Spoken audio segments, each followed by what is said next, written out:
এটা হচ্ছে গিয়ে সোলবার্ন বাই দ্য সি, মানে হচ্ছে সোলবার্ন এলাকাটা বাই দ্য সি, এটা অনেক বেশি ফেমাস মিডলসবরোর কাছে। আপলিথাম, UPLEATHAM, আপলিথাম গ্রামের মানে গ্রাম বলা হয় এটাকে।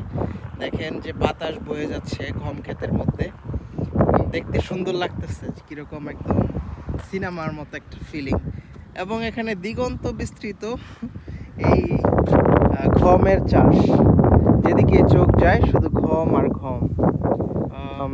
গমগুলো ভালো হৃষ্টপুষ্ট হয়েছে, মনে হচ্ছে গমের বাম্পার ফলন হবে। যথারীতি যা হয়ে থাকে এই দেশে গমের প্রচুর ফলন হয়। এই যে এই গমের জন্য যারা জামিনদার তারা হচ্ছে গিয়ে এই খামার বাড়ি ওনাদের।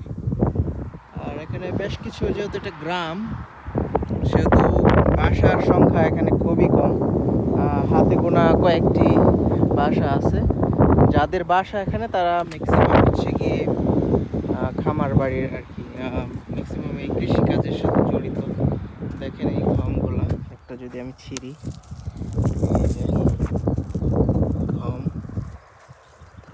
গমগুলো একদম কালো কালো হয়ে আছে, খুবই ভালো। আর এদেশে কৃষিটা পুরাটাই যান্ত্রিক। এই যে এত ক্ষেত, এটা একজন চাষ করছে, একজন লাগাইছে, আবার একজন কাটবে, আবার একজনই মারাই করবে। এটা বলেন কিভাবে সম্ভব? পুরাটাই যন্ত্র, মানে এখানে দুইজনের কোনো কাজ নেই। তো ওই আপলিথাম যে গ্রামটা সেটা একটু দেখায় আপনাদের। এটা হচ্ছে আপলিথাম গ্রাম।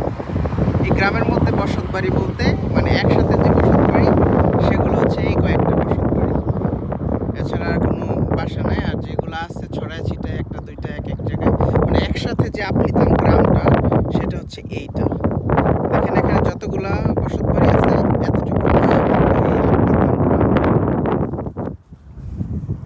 খুবই সুন্দর একটা গ্রাম, এবং দেখে বোঝা যাচ্ছে যে এখানে কৃষি কাজটা সবাই করে।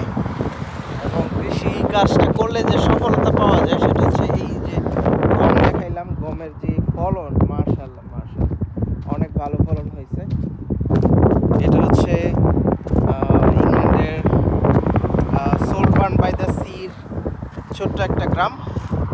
আশা করি আপনাদের ভালো লেগেছে। আল্লাহ হাফিজ।